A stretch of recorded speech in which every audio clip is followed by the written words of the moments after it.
Assalamualaikum warahmatullahi wabarakatuh.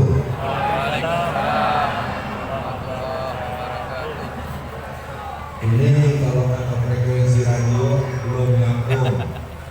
Ya ibu-ibu, hari ini kita akan pengajian gabungan, pengajian kebangsaan, pengajian maulid, pengajian politik, pengajian kritik, pengajian menyongsong presiden baru, tapi bukan wapres baru. Setuju ya? Kita mau presidennya aja yang baru, wapresnya diganti sama yang soleh, supaya yang jorok-jorok, ya yang nggak bisa ketawa nggak nonton YouTube. Baik, saya ulangi lagi salam. Nanti saya akan menyapa guru-guru kita, tokoh-tokoh kita. Assalamualaikum warahmatullahi wabarakatuh.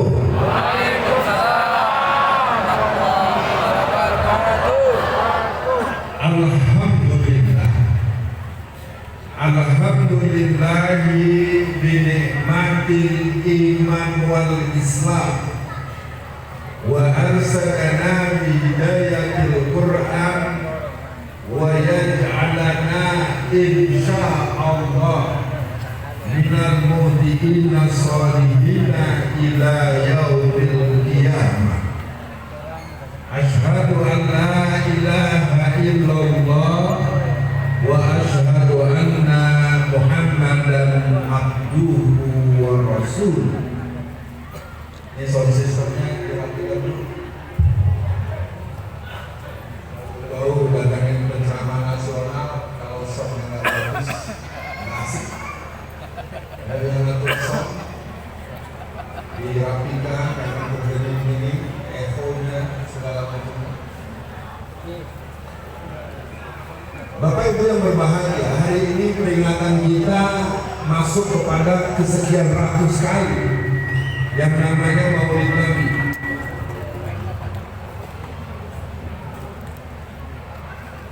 Yang tentunya semua kita menginginkan pada malam ini ada apa, ada nilai tambah apa, ada manfaat apa, kita bisa mendapatkan pelajaran dari hamba Allah yang bernama Alfian Tanjung alias Uwak.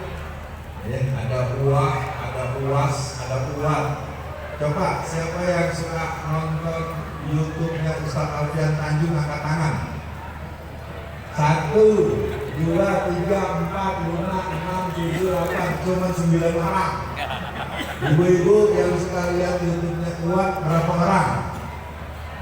Cuma 2 orang. Kasihan ya saya. Sebelum dimulai, apresiasi saya buat Bapak perwakilan dari Bupati, salam dari saya. Kapan hari ketemu, karena saya ini narasumber, benar-benar narasumber kendara. Nanti saya ceritain kenapa saya masuk kendara. Ibu udah tahu saya masuk kendara 4 tahun? Belum tahu ya? Mau dikasih tahu nggak sebabnya? Tahu saya? Usah.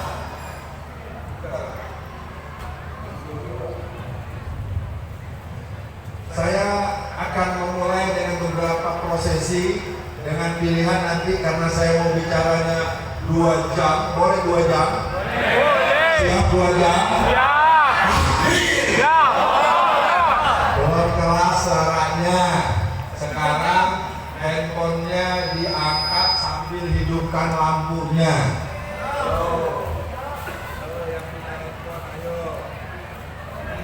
Angkat semuanya, menghadap ke sini. Yuk, menghadap ke saya semua, diangkat dulu. Berarti di sini banyaknya nggak punya handphone. Siap ya lu? Oke, handphonenya diangkat.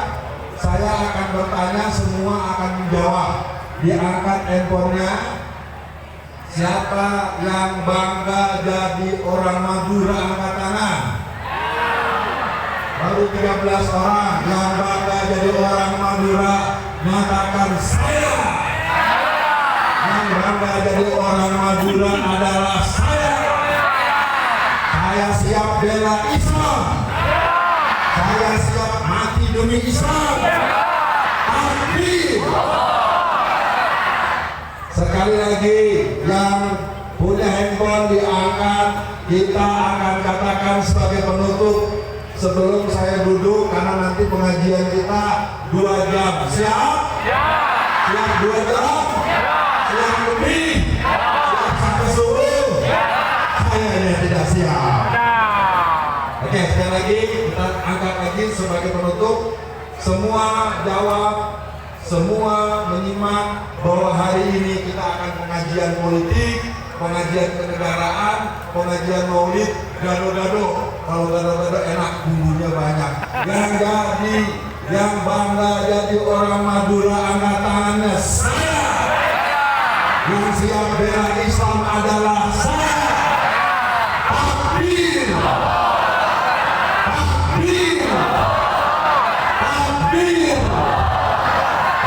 Boleh ditutup, boleh disimpan, boleh dimatikan lampunya. Baik, pertanyaan pertama, kalau saya duduk di bawah nih ada lampu, atau saya di atas mimbar begini, Bapak dan Ibu lebih senang saya duduk apa berdiri? Kalau saya capek boleh duduk, kalau saya nggak capek-capek diri terus. Kalau saya pingsan udah ada ambulannya belum? Ibu, saya nanya begini bukan bercanda. Emang Ibu lihat saya masih muda? Kira-kira masih muda? Udah tua, cucunya baru 7. Udah tua ya. Jadi kalau nanti ustaznya kecapean boleh duduk, boleh? Kalau nggak boleh gimana? Ya duduk aja.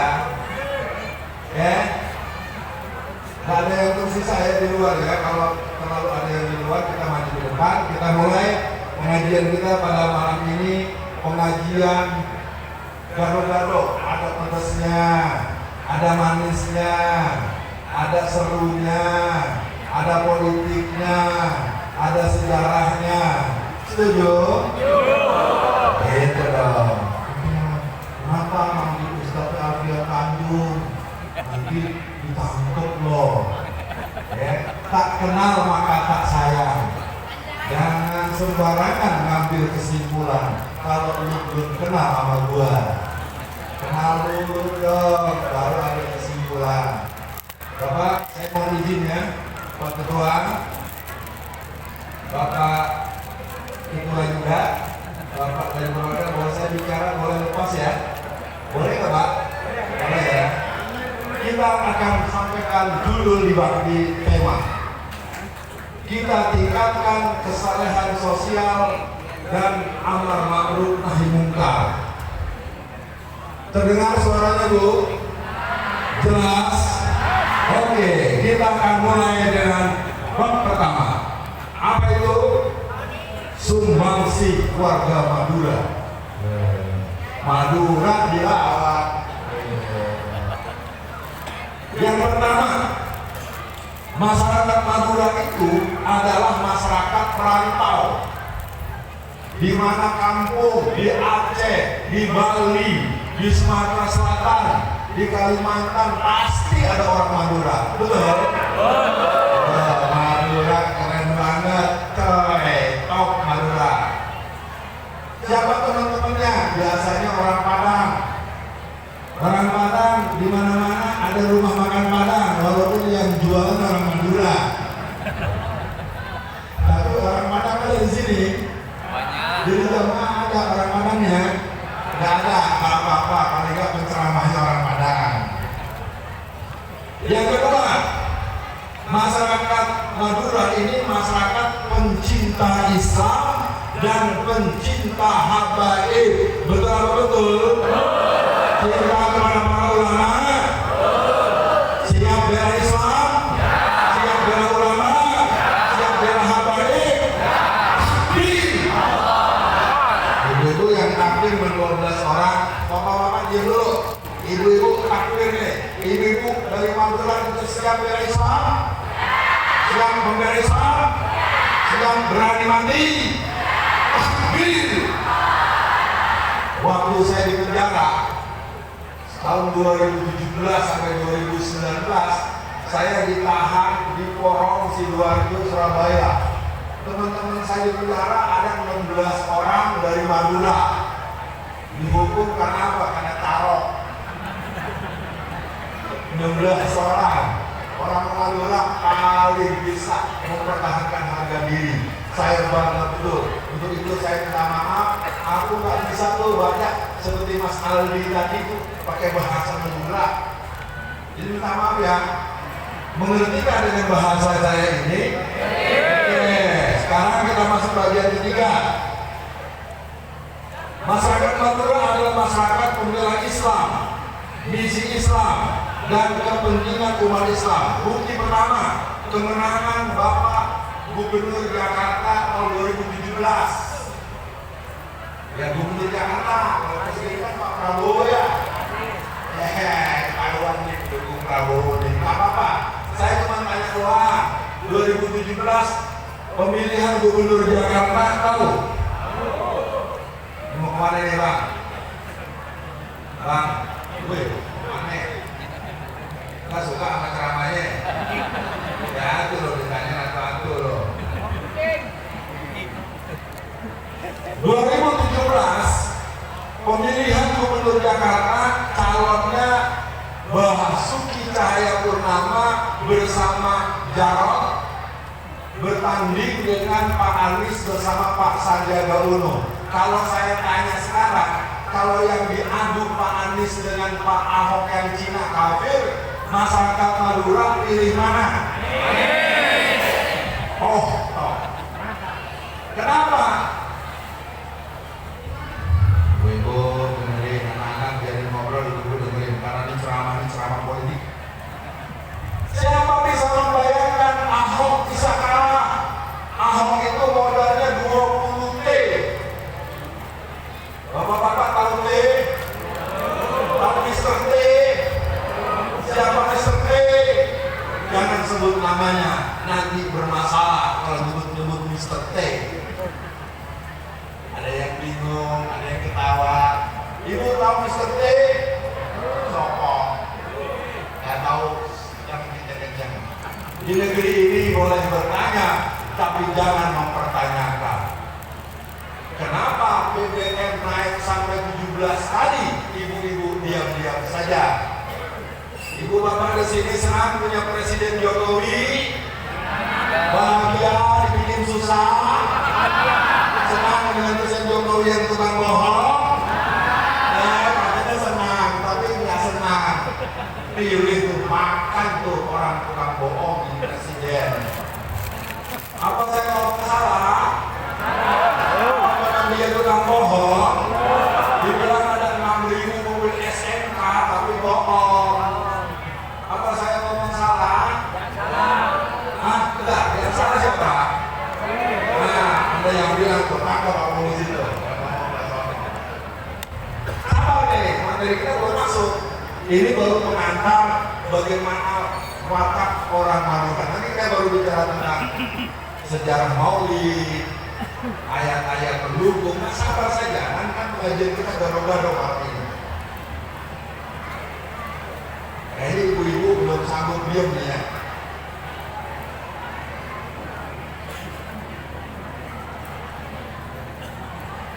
Ini yang berisik hujan ya, suara hujan. Pak, nanya Pak, ini yang suara berisik, suara hujan atau suara ibu-ibu? Biasa kan.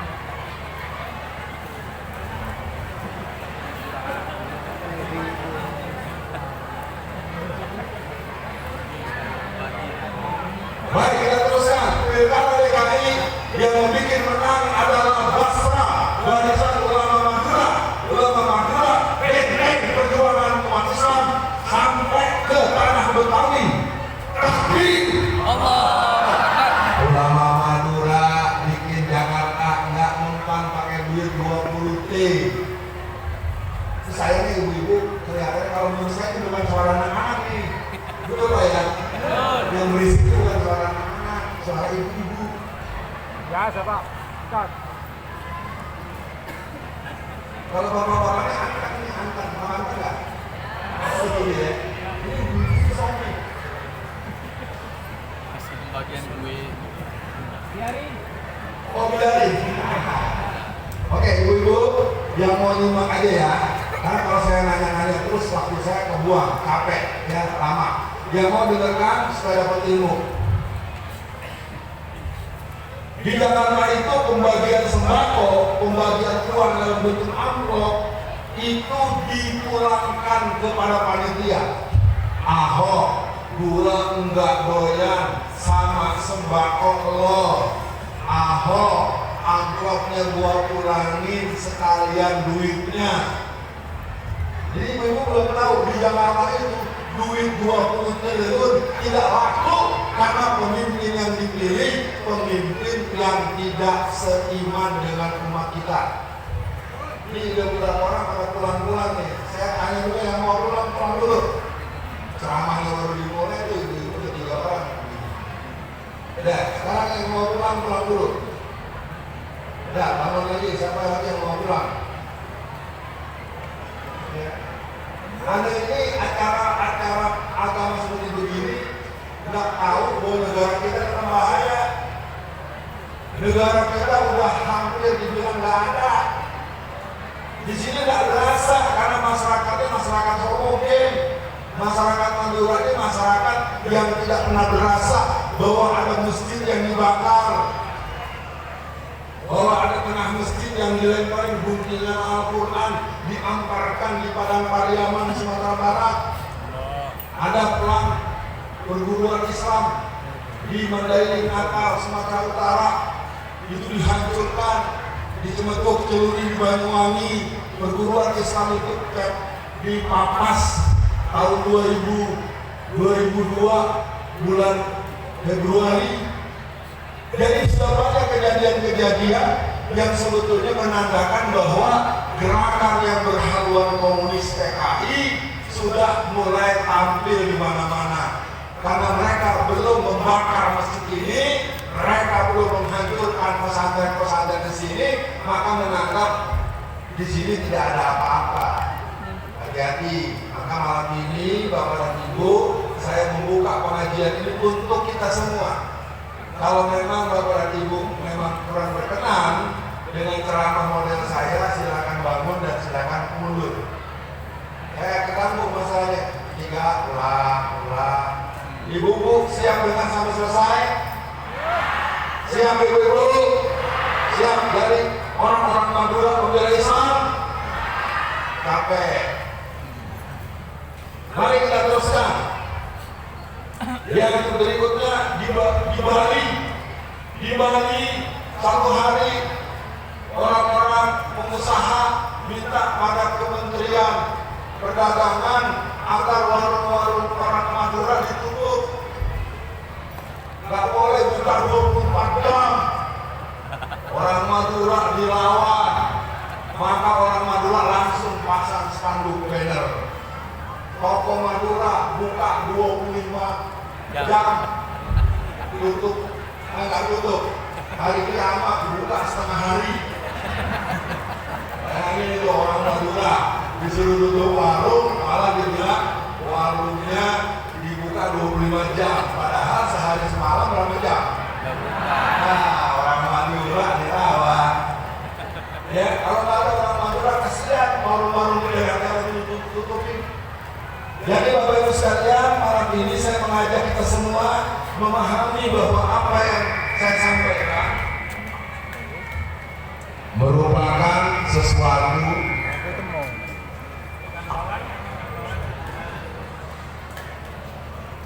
jangan nyalain saya dong, orang saya biasa aja begini.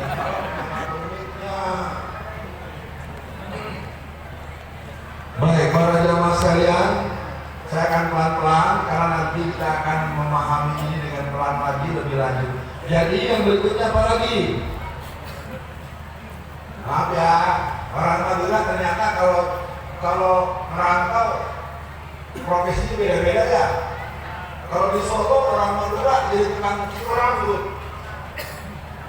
Iya, saya kalau di Solo kan saya juga kegiatannya di Solo.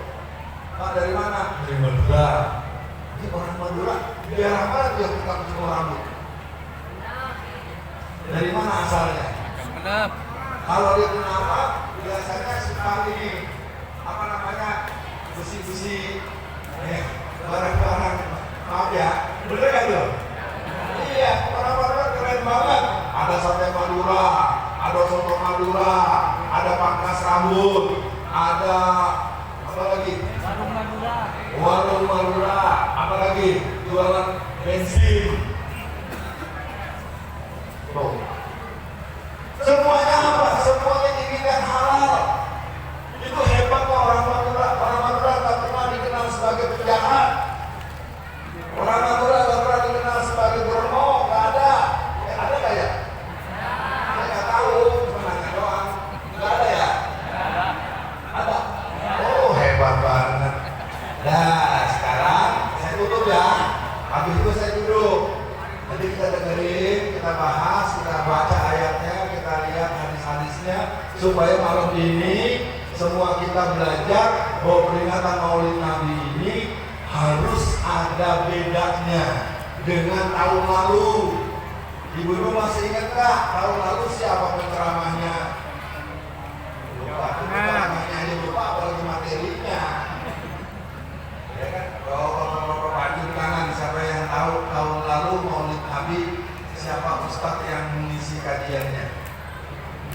Jadinya tahu Pemalang, Jawa Tengah. Dari Jakarta. Jawa Tengah. Dari Jawa Tengah. Jawa Tengah. dari Madura juga ya? Oke, udah ingat bagus. Yang terakhir, orang Madura itu memotivasi seluruh masyarakat Indonesia untuk kemandirian, keberanian, kepeloporan. Di mata dan di hadapan orang-orang Madura tidak ada yang mustahil, berarti negara kita tidak mustahil akan di negara yang menegakkan syariat Islam dan negara yang berjuang untuk menegakkan ajaran Islam. Setuju? Cuma 29 orang. Yang lain nggak setuju nih, kan jawaban belum setuju nih. Bapak-bapak, ibu-ibu yang ada di majelis kajian malam ini, apakah setuju kalau Indonesia dipimpin dan dipandu oleh pemimpin yang Islamnya baik? Setuju? Dipimpin oleh yang presiden yang bisa jadi khatib, bisa ngimamin sholat. Nanti kita undang Pak Prabowo, dia jadi imam sholat di tempat kita. Yang kedua, kalau di masjid nggak boleh, kalau di tempat lain boleh. Ini kan masjid nih, ada ayat Qurannya masalahnya. Oke, saya pindah ke depan, saya akan membuka pembahasan kita. Setelah itu kita lihat waktunya, ibu-ibu, bapak-bapak, kita akan menyimak bagaimana Maulid Nabi itu, kenapa ada Maulid, sehingga jangan sampai kita mengadakan acara berulang-ulang. Setiap tahun ada, tahun besok ada, 2 tahun lagi ada, 3 tahun lagi ada, tapi kita tidak pernah tahu bahwa peringatan ini adalah sesuatu yang pernah terjadi pada 400 tahun setelah wafatnya Rasulullah, yang dikenal dengan orang yang bernama Salahuddin Al-Ayyubi, seorang panglima perang dari Bani Fatimiyah yang mengelola sebuah pasukan tempur untuk membebaskan Palestina. Alhamdulillah pada tahun 1187 berhasil mengambil alih Palestina Al-Aqsa dalam kekuatan dan genggaman pada kekhilafahan Islam pada masa itu. Nah, hari ini kita dengar bagaimana di Gaza. Kenapa saya pakai sal ini? Ini adalah bendera Palestina. Saudara kita betul diabadikan dalam Quran. A'udzubillahi minasyaitonirrajim. Bismillahirrahmanirrahim. Subhanalladzi asra bi 'abdihi lailan minal masjidil haram ilal masjidil aqsa alladzi barakna haulahu linuriyahu min ayatina innahu huwas samiul basir. Jadi di Palestina itu ada Masjidil Aqsa. Masjidil Aqsa itu adalah kiblat pertama umat Islam. Maka dari itu peringatan kita dengan Maulid merupakan sebuah prosesi hamasatul jihad. Di peringatan peringatan Maulid adalah peringatan jihad umat Islam untuk membebaskan Palestina yang pernah terjadi tahun 1187 yang Allah takdirkan Salahuddin Al-Ayyubi bisa merebut daripada penjajahan orang-orang Yahudi, orang-orang kafir. Sekarang Maulid Nabi diselenggarakan di mana-mana, tetapi maksiat di mana-mana. Peringatan Maulid setiap tahun, tapi umat Islamnya kalah terus. Ustadznya ditangkap-tangkapin. Ibu-ibu tahu sekarang di penjara ada berapa ustadz-ustadz kita, guru-guru kita, sekitar 3.000 lebih guru-guru kita di Indonesia berada dalam penjara dengan kesalahan yang tidak jelas. Bapak-bapak biar tahu ya, negeri ini muslimnya mayoritas, tapi ustadznya di penjara nggak ada yang belain. Ustadz Alfian di penjara 4 tahun. Ayo, salahnya apa? Salahnya karena berceramah membahas bahaya penjajahan Cina. Saya membahas bahaya penjajahan Cina, lalu saya di penjara. Berarti yang nyuruh saya di penjara orang Cina bukan? Ya, tapi lewat polisi. Polisi lapor sama polisi, akhirnya harus yang nanggung di penjara. Jadi sekarang yang disuruh di penjara ya ustadz, ya ulama, terus ustadz kita adu dengan habaib dipersoalkan keturunannya begini. Akhirnya orang yang nggak suka agama, yang nggak suka rajin ke pengajian, nggak mau datang karena ribut-ribut. Oh, jangan dengerin itu pengajian dari habaib anu. Yang salah adalah yang berbuat salah, yang tidak salah jangan disalahkan. Kita punya seorang pemimpin umat Islam yang bernama Habib Rizik Syihab, dan juga banyak habaib-habaib yang soleh, walaupun ada yang suka tidak soleh. Yang tidak soleh ya kita nggak usah ikut. Oke, saya pindah ke depan. Kita akan membahas materi kita pada malam ini tentang beberapa persoalan umat dan solusi keumatan yang akan kita awalkan. Masih siap? Masih siap? Takbir. Oke, saya pindah nih. Aduh, ini ada kabel lagi. Maaf ya, saya lepas dulu ya.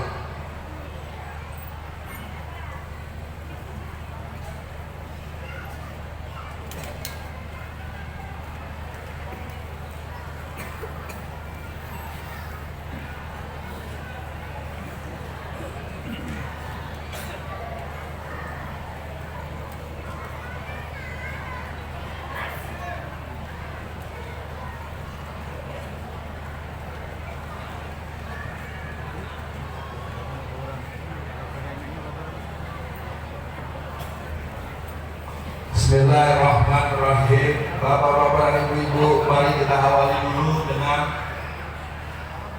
merefresh.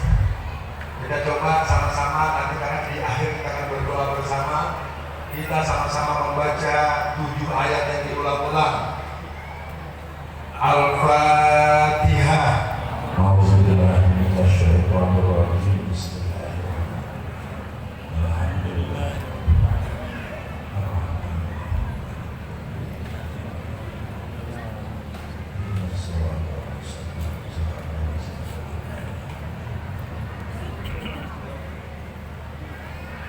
Bapak-bapak dan ibu-ibu, mudah-mudahan bisa bersabar.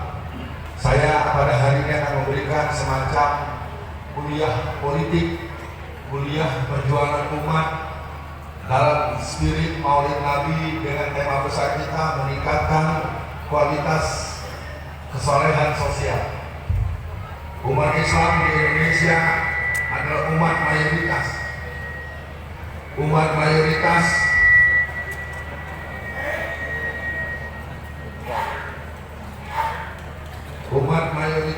tetapi bermental minoritas. Contohnya apa?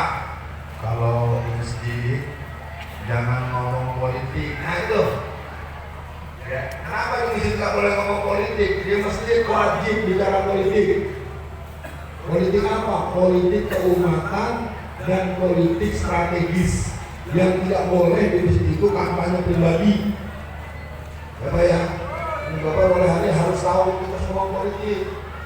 Kalau bisa ngomong politik, di gereja ngomong politik apa-apa. Kemarin musim COVID, di sini kapasnya suruh dulu nggak? Tidak.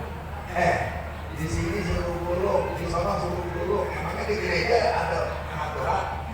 Emangnya di Bali mereka ngadain cara perayaan agama mereka di musim COVID yang panas, puluhan ribu orang berdesak-desakan, mereka nggak pakai masker, nggak apa-apa. Umat Islam ini aneh, mayoritas tapi tertindas. Mayoritas tetapi tidak berani menunjukkan identitas. Mayoritas tetapi dilibas. Mayoritas selalu disalahkan dan dikalahkan. Kalau sedang ada hari raya Nyepi di Bali, itu kita nggak boleh Jumatan karena nggak boleh hidupin listrik, nggak boleh pakai mic. Padahal katanya toleransi. Kalau toleransi kan langsung didukung. Nah, Bapak Ibu sekalian, jadi malam ini nanti buat bapak-bapak pengurus atau panitia diingatkan kalau ada acara dibuatkan dulu sistem soundnya. Jadi saya mau bicara melengking, tidak asik. Jadi Maulid Nabi itu adalah sebuah peringatan ketika Salahuddin Al-Ayyubi melihat umat Islam kok melempem. Umat Islam tidak punya pembelaan kepada penghinaan yang dilakukan oleh orang kafir pada saat itu. Jadi kalau ada peringatan Maulid Nabi tapi tidak menggelorakan jihad fisabilillah, berarti peringatan Maulid Nabi-nya cuma seremonial. Akhirnya kata orang, biarin orang Islam ngadain acara seremonial, acara begitu-begitu terus. Kenapa? Itu pada malam ini saya mengajak pada Bapak Ibu sekalian, bagian pertama dari tema kita adalah satu adalah penguatan internal. Jadi malam ini kita akan menanyakan dulu tentang apa penyiapan anak-anak di rumah kita. Mata buduna min ba'di. Penyiapan SDM dalam ilmu pendidikan dikatakan dalam para ahli ilmu pendidikan, didiklah anak-anakmu karena mereka akan berada di zaman yang berbeda dengan zamanmu. Ya, jadi ibu-ibu, bapak-bapak, malam ini saya datang sebagai bentuk apresiasi kita yang penuh bahwa kita harus memikirkan bahwa negara kita dalam bahaya. Kedatangan Paus Fransiskus kemarin itu merupakan sebuah bukti bahwa umat Islam tidak punya daya tolak. Pada tahun 1980, Pak, kedatangan pemimpin gereja itu ditolak oleh MUI Pusat, oleh Buya Hamka. Sekarang diam saja, mana tokohnya itu disebut kepala si Paus. Itu buka nanti ya dalam surat Al-Hasr ayat 22. Kau lihatlah orang-orang yang hatinya lebih cenderung pada orang-orang kafir, sesungguhnya mereka adalah mencabut Allah dari hatinya. Hati-hati dengan alasan toleransi kepala Paus dicium. Kalau Paus yang di laut mah enak ya kalau bikin soto. Ini orang kafir, pemimpin kafir dipeluk-peluk, dicium-cium, sementara orang-orang mau ngisi pengajian diusir. Kan ada orang mau pengajian nggak boleh sekali, nggak boleh mengatakan persatuan Tanjung. Itu BPKB ya. Persatuan Tanjung ini adalah narasumber negara. Saya narasumber di Angkatan Darat, di Kopassus, di Lantanas, di Kesbangprov ya, buat bapak dari Bupati. Jadi saya narasumber negara. Kenapa? Jadi ada orang sampai datang-datangnya Pak Hussein, jangan Alfian jangan dipanggil. Nah, salahnya apa? Kenapa saya nggak boleh ceramah di sini, Pak? Iya kenapa? Nah makanya, karena belum tahu. Kalau tidak tahu sekarang kita teruskan. Dari Jadi yang pertama adalah penyiapan SDM. Untuk apa? Agar anak-anak kita lebih pintar dari kita. Kita bakal mati, negeri ini sudah dalam bahaya. Yang namanya tanah sudah lebih dari 70% sertifikat tanah secara nasional ada dalam pegangan genggaman orang-orang Cina dan orang-orang kafir. Di mana? Di Indonesia. Bapak di sini nggak berasa tanahnya milik kita semua, orang Cina paling dikit doang. Coba lihat dengan terang Provinsi Banten. Di Provinsi Banten yang namanya Tangerang Raya, 88% sertifikat tanah berada di tangan orang-orang Cina Kristen. Mas, kalau 88% kira-kira kita tinggal berapa, Mas? Tinggal 12. Tinggal mengurusin. Oh, itu bukan urusan saya. Itu kan di Banten. Ini kan mau Nabi ya? Kata Nabi kita, Bu, barang siapa seorang muslim tidak peduli terhadap persoalan umat yang lain, umat muslim yang ada di negerinya, laisa minna, bukan umat. Bahkan Rasul katakan, qala Rasulullah SAW, la yu'minu ahadukum hatta ahabba ilaihi wa nabihi wa nasi ajma'in. Tidaklah kamu dikatakan beriman sebelum kamu mencintai aku lebih dari segalanya. Tadi perwakilan bupati juga baca ayat itu. A'udzubillahi minasyaitonir rajim. Qul in kuntum tuhibbunallaha fattabi'uni yuhibbukumullah yaghfir lakum dzunubakum wallahu ghafurur rahim. Apa artinya? Katakanlah kalau kamu betul-betul mencintai Allah, fattabi'uni, ikuti aku. Siapa aku? Rasulullah sallallahu alaihi wasallam. Nah, bapak-bapak, ibu-ibu yang hadir pada malam ini, kita harus bertanya ulang, apakah kita semua mengerti bahwa negara kita sebenarnya dalam bahaya? Di Indonesia setiap tahun masuk 250 ton narkoba. Ustaz, jangan ngomong sembarangan. Kalau ngomong sembarangan ditangkap. Yang punya handphone boleh dilihat, disearching, diperiksa nih. Tulis saja nanti di Google-nya, agak banyak cari narkoba Indonesia. 250 ton itu berarti 250 dikali 1000. 1 ton itu ada 1 kilo itu ada berapa gram? Jadi sekian ratus miliar gram itu tersebar di Indonesia setiap 1 tahun, sejak 2015. Sekarang bapak-bapak itu sejak 2015 sampai sekarang, maka jangan heran anak-anak kita ini di Indonesia banyak yang kehilangan kemampuan memahami persoalan. Mereka dikenal sebagai generasi EGP. Bu, tahu EGP? Apa EGP? Iya. Apa kita buktikan sekarang ini? Kita buktikan malam ini. Ini kan anak ahad. Ya, bapak-bapak dulu. Bapak-bapak yang laki-laki yang usianya 17 tahun sampai 25 tahun angkat tangan. Dan nggak ada. Kemana anak-anak umur 17 tahun itu udah pernah mati semua di teman sini? Kenapa anak-anak umur itu tak mau hadir di majlis ini? Mereka ngomong saya terkonfirmasi. Yang perempuan yang usianya 17 tahun sampai 25 tahun angkat tangan. 1, 2, 3, 4, 5, 6, 7, 8, 9 orang. Padahal ibu ada dari 500. Dari 500 ibu cuma 9. Berarti akan ngapain mengirim pacarnya. Ibu masak, lagi wirid, lagi merajaah. Artinya lihat sendiri bapak-bapak ibu. Di sini ada bapak-bapak sangat banyak. Ketika saya tanya umur 17 sampai 25 tahun saja, hampir tidak ada. Kemana mereka?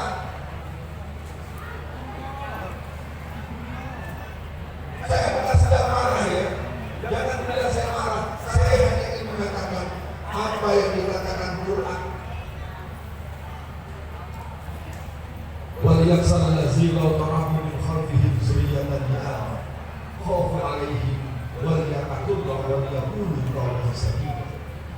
Janganlah khawatir akan ada generasi di belakangmu, generasi yang lemah. Kita lihat pengajian kemana-mana ramai, di sana ramai, di sana ramai, di sana ramai. Tapi ternyata malam ini aku lihat sendiri bahwa remaja-remajanya hampir tidak ada.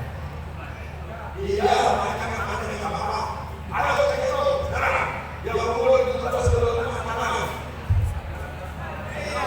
banyak yang apa-apa. Bisa menjawab pernyataan saya. Jujur saja, banyak anak remaja orang tua. Tidak jelas. Padahal remaja banyak. Hari ini hari libur. Kan berbukti yang namanya suka walaupun ini, yang namanya suka ibadah yang khusyuk dan tertib itu tidak terbangun dari komunitas community of leaders dan kelompok-kelompok generasi muda. Maka ini pertanda kita harus introspeksi diri. Kenapa bapak-bapak banyak kalau pensiun? Bapak-bapak Islam itu adalah Islam harus pensiun. Beda dengan bapak-bapak Islam. Bapak-bapak itu berbeda agamanya di sana sejarah, makan. Jadi kita kalau pensiun baru dari agama, sudah aku, sudah kuat, baru dari Islam. Ini bapak dengan teman-teman tadi benar-benar nggak bisa datang makan.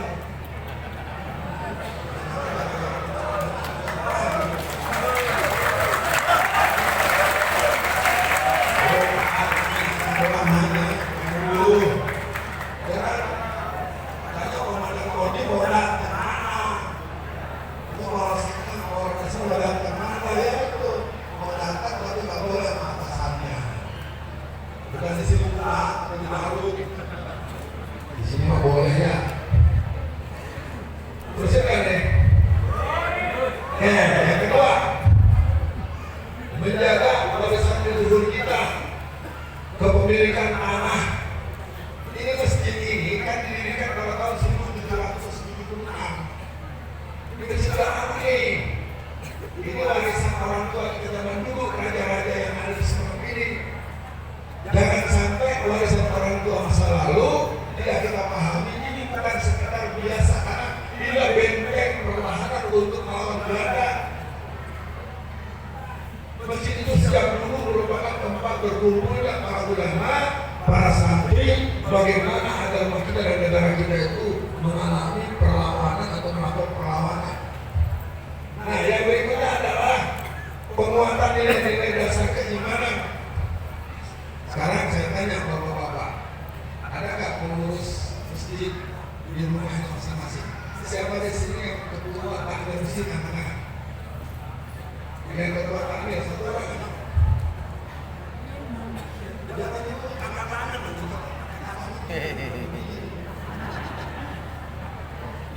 Bisa paham bahasa Indonesia? Yang ketua takmir masjid angkat tangan. Ya, pakai yang angkat tangan. Bapak masih ada yang mampu ini berapa? 200. Saya tanya sama dia, kakak yang itu kan sekolah, saya tanya sama dia yang ini juga dulu loh. Bapak ketua masjid, masjid bapak ada yang mampu berapa? 50. 150. Baik itu, sekarang 10 orang. Oke, setiap subuh ada nggak yang sholat sekitar 50 orang? Subuh.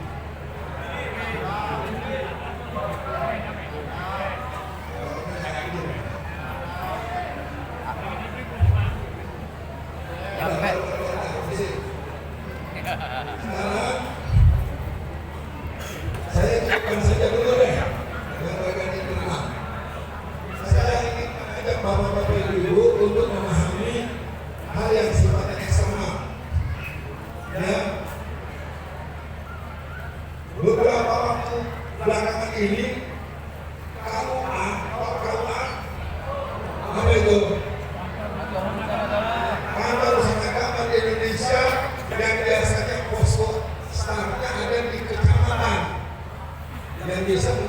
untuk urusan-urusan di antaranya pernikahan.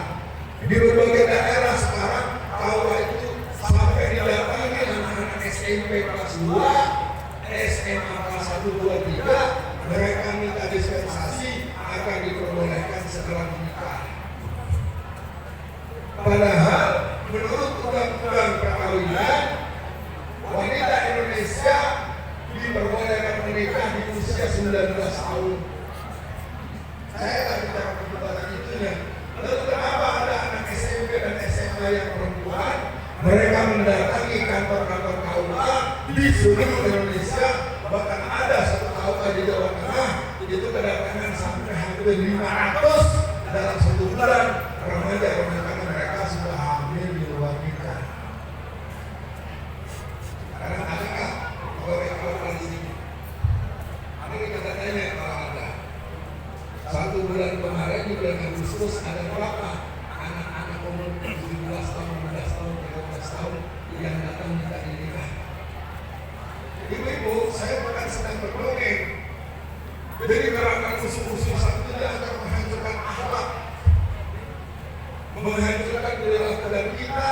Di sini terbantu dengan adanya pesantren yang banyak, majlis-majlis kajian yang banyak. Tapi ketika anak-anak kita di Jakarta, anak-anak kita berada di kampus-kampus di mana itu hati-hati.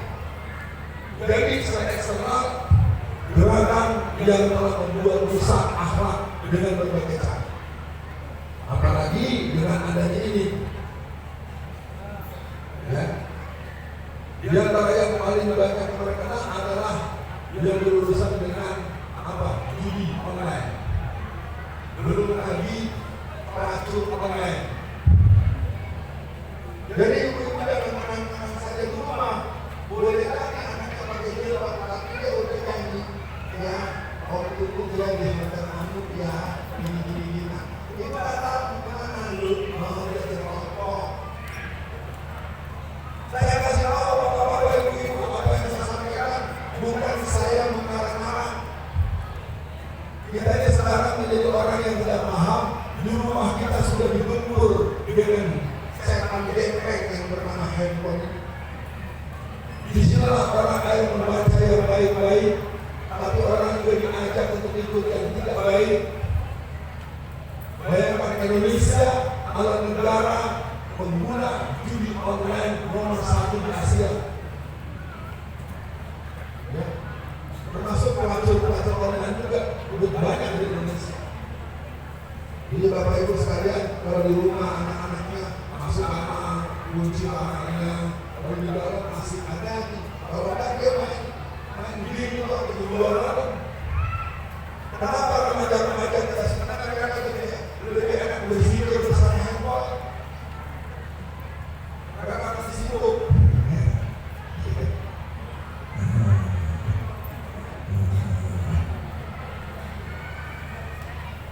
Ya oke, saya teruskan ya.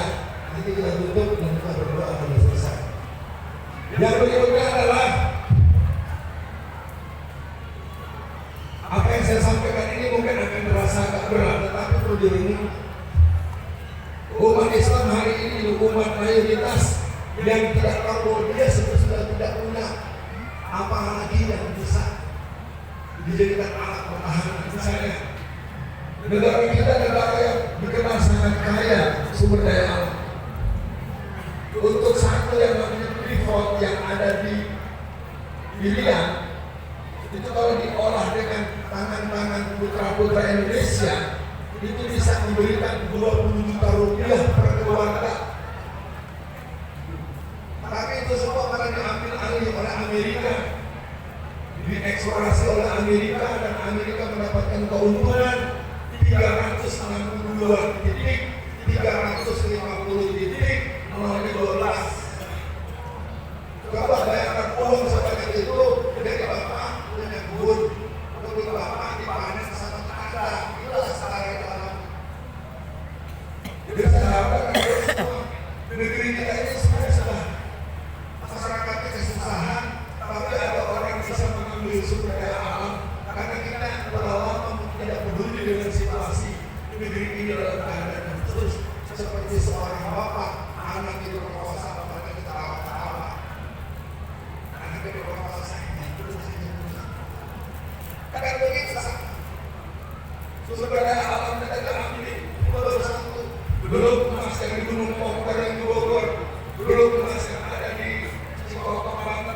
belum ngomong gini, Bapak-bapak Ibu sekalian, negara ini kenapa tidak bisa dipimpin oleh orang-orang yang berkarakter?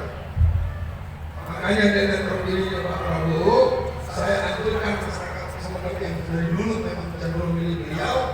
Ayo sekarang berilah pada Pak Prabowo pecat orang yang bernama Gibran, karena Gibran tidak layak jadi Wapres.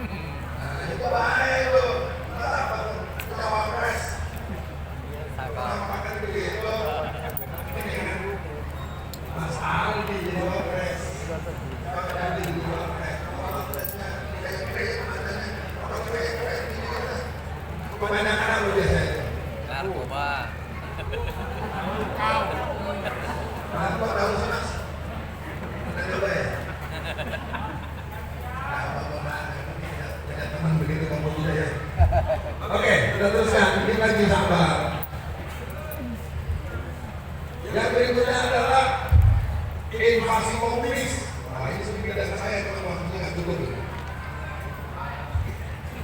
Dari yang haram aja susah, apalagi yang halal. Ada tidak omongan seperti itu sekarang? Itulah orang-orang yang ada di bawah kepalanya pandangan ateis komunis. Dia dapat pelajaran. Bidin hari seraya kasih. Bidin sebutnya Allah. Kita sudah dijanji oleh Allah. Orang-orang yang bekerja, orang-orang yang berbuat. Wa kulimanu fasallahu amalukum. Wallahu wa rasulihi wal mu'minin. Orang-orang yang meyakini pertolongan Allah. Iyyaka na'budu wa iyyaka nasta'in. Dari yang haram aja susah, apalagi yang halal.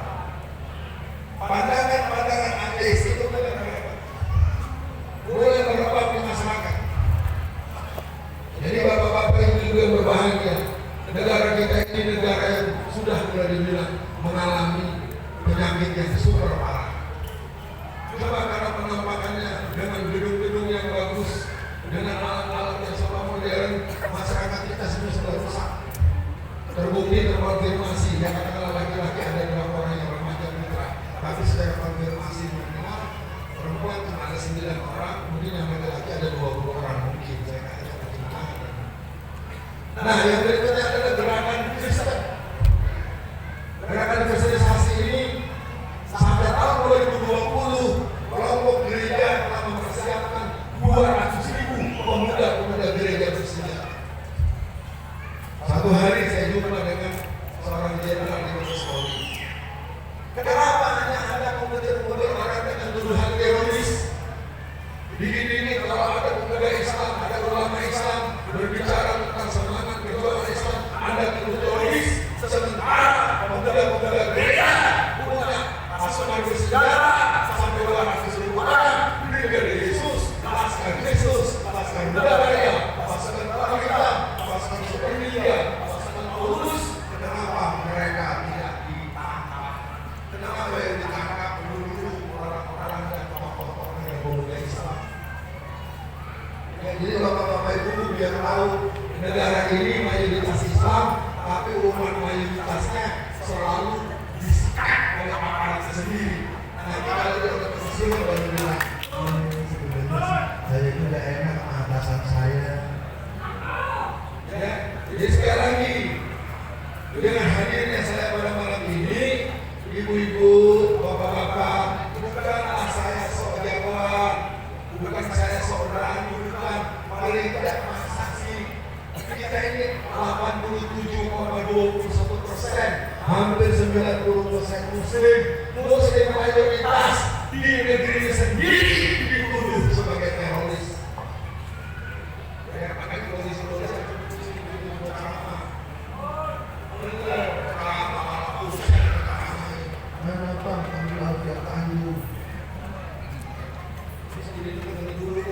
jadi kelompok Kristen itu sudah mempersiapkan apa?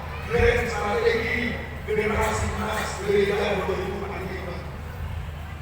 Jadi dulu biar tahu orang-orang Kristen itu melakukan persiapan sejak lama. di Ambon mereka mengadakan kongres lewat gereja, sidang lewat gereja 87 apa programnya 25 tahun mereka akan mengkristenkan Pulau Jawa termasuk Ambon. 50 tahun mereka akan mengkristenkan seluruh Indonesia. Jadi mereka itu terlalu agresif.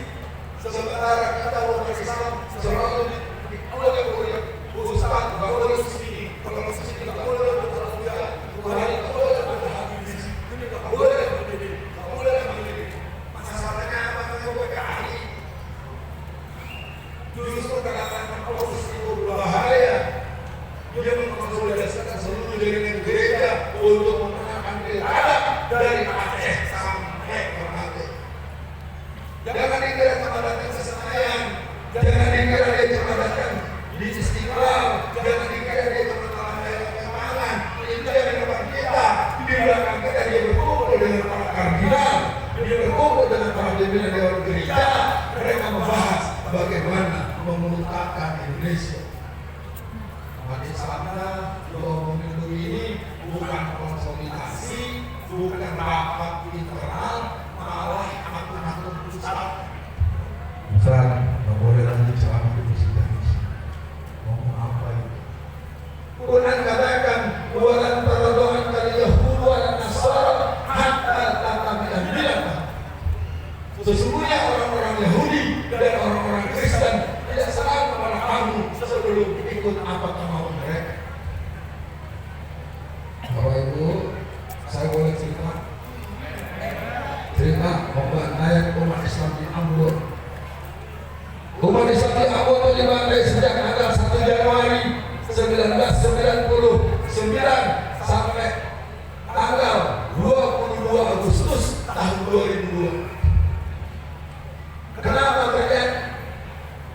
Ketika persiapan Laskar Covid, Laskar Bunda Maria, kelawar hitam yang mereka membunuh dan membakar pesantren Wali Songo yang ada di Poso. Bayangkan pesantren dibakar, semua santrinya diikat berdua dengan ustaz-ustaznya, dipenggal kepalanya, disorong dengan ke dalam Poso. Berapa ribu santri-santri yang dibunuh dibuang ke dalam Poso, tapi mereka lain tuduh teroris. Bayangkan tuh, siapa bertuduh, siapa menuduh. Bayangkan kita sudah dibakar pesantrennya, santri-santri dibunuh, dipenggal kepalanya, dilempar ke dalam Poso, lalu para tokoh-tokoh yang dituduh teroris. Karena situasi ini tidak pernah diceritakan untuk masyarakat. Silakan tanya bagaimana Bapak Jenderal Khusus Angkastor, seorang asli Irian yang kebetulan dia Muslim, dia bercerita bagaimana umat Islam dibunuh di hari raya Idul Fitri, dikenal dengan peristiwa Idul Fitri Berdarah. Sejak tahun 1997, pemuda-pemuda gereja melakukan latihan bersenjata sampai pemuda-pemuda Muhammadiyah, pemuda asal dari NU, pemuda-pemuda Islam BPI, PII, HMI, sampai yang tua, sampai MUI, Bapak MUI, tolong ini ada latihan bersenjata pemuda gereja. Yang tuanya malah saudara-saudara, negara kita berdasarkan Pancasila kita nggak boleh suzon. Pemuda-pemuda yang boleh semangat dan melakukan bukan kita yang menunggu tolong kemudian berbohong ya, cerita bagaimana bukan sisi pada lain. Akhirnya di saat Idul Fitri tahun 1999 orang-orang pagi mana dalam Ambon itu ada namanya Pelagando. Pelagando itu tradisi saling cipika-cipiki. Pagi-pagi masih, malam-malam Allahu Akbar, Allahu Akbar, Allahu Akbar, la ilaha illallah, Allahu Akbar, Allahu Akbar, walillahillah. Ibu yang pulang bergerak 200 orang. Saya cukupkan aja ya, saya nggak perlu cerita cuma karena harus kepulangan lebih banyak daripada yang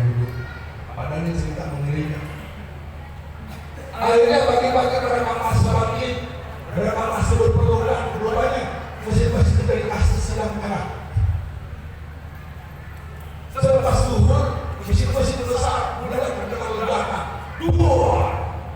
Dua. Dan peristiwa tanggal 1 Januari 1999 sampai 22 Agustus 2002 itu telah membunuh 7.700 umat Islam, dibunuh oleh pasangan Kristen. Di mana? Ambon. Saya tanya bapak-bapak, Ambon itu Indonesia itu bukan? Anda harus termasuk peristiwa saat ini bagaimana orang Madura. Kita kan pertarungan yang tentu harus kompleks. Jadi peristiwa Maulid ini adalah peristiwa di mana kita harus kembali menggelorakan Hamas atau jihad. Jadi Bapak Ibu sekalian, saya pikir saya harus mengakhiri penyampaian ini karena saya orang yang paling melihat jumlah yang memilih untuk buru-buru pulang, maka kita akan tutup saja. Lalu pertanyaan dari kita sekarang, apa upaya kita? Apa yang harus kita lakukan? Karena saya amati dalam kehidupan kita sehari-hari, hari ini kita menganggap seolah-olah tidak ada apa. Tahukah kita bahwa negara kita negara mayoritas Islam, umat Islamnya paling banyak yang miskin, umat Islamnya masih banyak yang pengangguran, umat Islamnya paling banyak selalu disalahkan. Saya waktu di penjara itu sanggup saya menahan air mata saya. Berapa banyak santri-santri yang dijebak oleh oknum-oknum aparat, anak keluar dari pesantren, si guru, kalau ada yang merokok ya, mereka biarkan, pas diambil dia mau kasih sampai jatuh di bawah. Ternyata saya tidak menggunakan isinya ada narkoba. Narkoba itu ada dalam kotak-kotak api yang ada petrolnya, apa ya? Kotak api. Nah, saya kasih tahu ini anak saya sendiri di dalam penjara itu banyak santri-santri yang keluar dari pesantren masuk penjara dituduh narkoba, ada dijebak oleh petugas yang dibuat oleh petugas. Oh, ada yang mendirikan mungkin bapak-bapak saya tidak tahu. Sekarang bapak itu kan jadi lama anak saya mau keluar dari penjara tapi tidak pulang ke rumah, ternyata di penjara. Dia tidak anak dia ingin berbuat baik, jadi ada jalan. Jadi maksudnya mengembalikan pada yang punya, yang bersangkutan dalam rangka masing-masing sekolah makan. Ketika orang makan lagi ini batu, baru dikasih anak psikolog. Psikolog nanti dia anak nanti di mana? Yang polisi itu namanya. Selamat malam. Kami telah menangkap anak bapak. Bapak mau panjang mau pendek. Ini dia saya kasih tahu jamaah semua. Di negeri ini telah dibuat seperti itu. Sehingga orang akhirnya tidak suka dengan pesantren. Kegiatan-kegiatan kekurangan dari pesantren cuma sedikit. Padahal bagaimana kejadian di sekolah-sekolah umum lebih banyak. Belum ada anak yang dibunuh gara-gara dibully sama temannya. Sekolah-sekolah umum itu lebih banyak melakukan yang merusak. Tapi di pesantren kejadian 1-2 kasus saja terus dibesar-besarkan di media sehingga orang diajak untuk tidak suka dengan pesantren. Ya, jadi sebagai penutup ibu bapak sekalian, yang kedua adalah membentuk keluarga sama. Dengan kehadiran saya malam ini, ayo kita berdua diskusi dengan anak dan suami di rumah. Di mana ya Pak ya? Karena Bapak Ibu yang berubah, kita tidak akan hidup selamanya. Kita pasti mati. Kita akan mati. Jangan sampai kita hanya punya sejarah masa lalu, pada masa depan anak-anak kita tidak menunjukkan pemihakan kepada Islam, tidak ada pembelaan kepada agamanya. Nah, yang berikutnya adalah membentuk masyarakat dengan relasi sosial yang baik.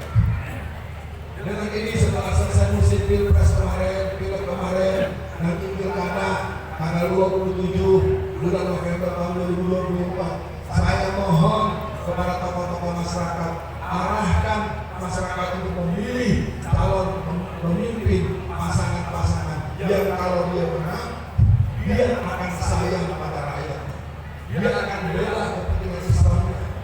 Karena kalau tidak kita lakukan, Bapak Ibu sekalian, negara ini sangat mengalami kerusakan serius. Setiap hari ada sekitar 49 sampai 51 anak-anak Indonesia yang mati karena overdose. Jadi apa yang saya sampaikan merupakan bagian dari semangat bahwa kita berkumpul dalam rangka peringatan Maulid Nabi supaya kita pulang ke rumah kita berhijrah. Ya Allah, aku kira tidak ada apa-apa, tapi ternyata negeri seperti ini ya Allah. Nah, terakhir, ibu semua, bawa semua, mari kita untuk terus menyiapkan anak-anak kita yang rajin sholat 5 waktunya, yang hafal Quran 30 juznya. Yang paling penting, jangan sampai dia mondok, hafal Quran, lalu selesai. Sudah mondok, hafal Quran, terus belajar terus. Latihan apa? Belajar. Life skill, multi life skill, kemampuan wawasan agar dia bisa menghadapi zaman. Karena dalam kalimat pembuka saya tadi, dididiklah anak-anakmu karena mereka akan menghadapi zaman di mana zaman itu berbeda dengan zaman. Nah, ini saja, mudah-mudahan bapak-bapak ibu-ibu yang bertahan menambah semangat ceramah saya, walaupun mungkin ini suasananya tidak terlalu gembira, karena saya tahu masyarakat itu kalau ada ceramah maunya lucu, maunya ketawa, maunya humor. Bagaimana mau ketawa kalau di tempat 49 orang yang setiap hari?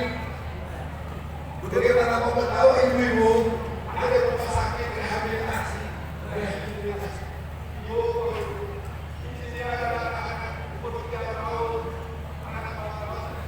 Handphonenya tidak ada, Pak. Tapi dia begini sendiri.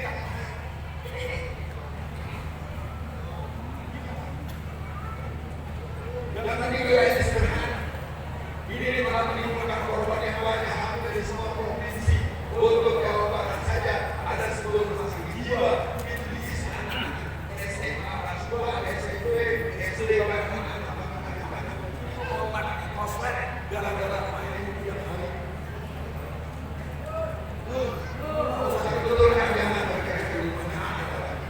Maksudnya dengan cerita saya, ayo dijaga kanan. Rata-rata kita ini kalau anaknya sudah main handphone, kita ngajak ngomong nggak dijawab. Itu lagi asik handphone, soal kita ngajak bicara nggak ditengok, soal bicara handphone, isinya anak kalau kita nggak jawab, ini telah menjadi Tuhan baik dalam kehidupan kita. Lagi asik dengan handphone, Allah Taala akan sama kita kan dulu sama handphone. Yuk kita berdoa. Mohon maaf para ulama yang di sini karena tadi agendanya kita boleh membawa acara. Betul ya? Langsung saya berdoa ya. Di sini dulu nih guru-guru yang ada di sini, ya, dosennya semua, bapak dari ahli juga ya, yuk semua. Pastikan hati kita, pikiran kita bersiap untuk berhubungan dengan Allah Subhanahu Wa Taala. Bagi ibu dan bapak yang masih ada di tempat ini, yuk kita sama-sama menyadari kita tidak punya kemampuan kecuali atas pertolongan Allah Subhanahu Wa Taala. A'udzubillahi minasyaitonirrajim. Bismillahirrahmanirrahim. Asyhadu an la ilaha illallah wa asyhadu anna Muhammadan abduhu wa rasuluh. Allahumma sholli ala Muhammad wa ala ali Muhammad. Allahumma inna nas'aluka salamatan fid din wa afzalatan fil ilmi wa barakatan fil rizqi wa taubatan qabla al-maut wa maghfiratan ba'da al-maut. Allahumma hawwin alaina fi sakaratil maut. Allahumma ya Allah ya Rabbul alamin. Malam ini kami melakukan sebuah peringatan Maulid Nabi sebagai sebuah bentuk ekspresi kecintaan kami kepada Rasul kami Al-Mustafa Muhammad Rasulullah sallallahu alaihi wasallam. Ya Allah, jadikanlah kami para orang tua, para bapak, para kakek dan nenek semuanya masuk pada posisi orang yang mulia. Betapa anak-anak kami sangat membutuhkan pendidikan yang membuat mereka semakin dekat, semakin beriman kepadamu dan menjadi putra-putri yang saleh dan salehah. Allahumma nawwir qulubana bi nuri hidayatika binuri samsiga abadan abada kama nawal al-ardo bi rahmatika ya arhamar rahimin. Ya Allah, begitu seriusnya musuh-musuh Islam untuk menghancurkan agama ini. Mereka telah mencelakai saudara-saudara kami di Gaza, di Rafah, di Palestina. Mereka melakukan tindakan-tindakan yang menimbulkan korban yang banyak. Bahkan terakhir mereka memulangkan jenazah seorang pemuda Islam yang mati di penjara Israel. Ternyata itu hanya pura-pura saja di dalam badan, dalam perut, dan pada jenazah itu ditaruhkan bom yang menimbulkan rekanan dasar yang menimbulkan korban berikutnya. Ya Allah, selamatkan Indonesia kami. Ya Allah, berikan kepada kami masyarakat semangat secara khusus. Seluruh jawabannya Madura dan seluruh masyarakat Indonesia telah memohonkan pertolongan kepadamu dalam segala urusan yang kami hadapi. Allahumma nawwir qulubana binuri bihidayatika binuri samsika abadan abada kama nawatal ardo bi rahmatika ya arhamar rahimin. Ya Allah, jadikan pertemuan kami malam ini menyadarkan kami bahwa sesungguhnya negeri kami dalam keadaan yang sangat tidak baik-baik saja. Bahwa negara kami dalam keadaan yang sangat mengerikan, yang sangat mengkhawatirkan, dan sangat menimbulkan kemungkinan-kemungkinan terburuk yang akan kami hadapi. Berikan kepada kami kepercayaan akan pertolongan-Mu semakin tebal dan kuat. Kami mohon tolong ya Allah terhadap keselamatan umat Islam. Saudara-saudara kami di India pada tahun 2009 saat daerah yang bernama Gujarat 2.000 orang dibunuh dan dibakar oleh orang bernama Narendra Modi. Yang mana Narendra Modi sekarang menjadi Perdana Menteri India, di mana para tokoh-tokoh Hindu telah berikrar untuk menghabisi 486.000 masjid-masjid yang ada di India. Allah, orang-orang berhasil komunis untuk masjid-masjid di Angola yang berada di Afrika. Seluruh masjid ditutup, tidak boleh untuk orang menyelenggarakan apapun sampai hari ini sejak 1 Januari 2017. Negeri ini mereka mencobanya dengan yang bernama COVID-19. Tapi mereka tidak mampu untuk menutup itu karena seluruh tempat. Saudara-saudara kami yang berada di masjid ini, saudara kami yang ada di perbatasan Cilacap dan Jawa Barat, jadi banyak tempat mereka itu menolak arahan-arahan yang merupakan kawan-kawan Zionis.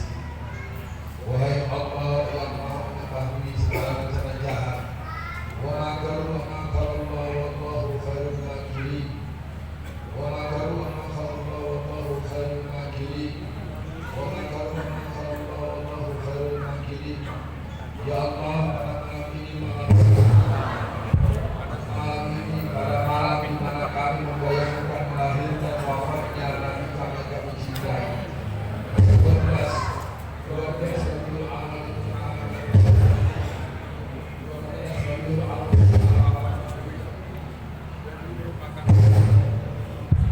Sebelum berjalan amin ya Allah.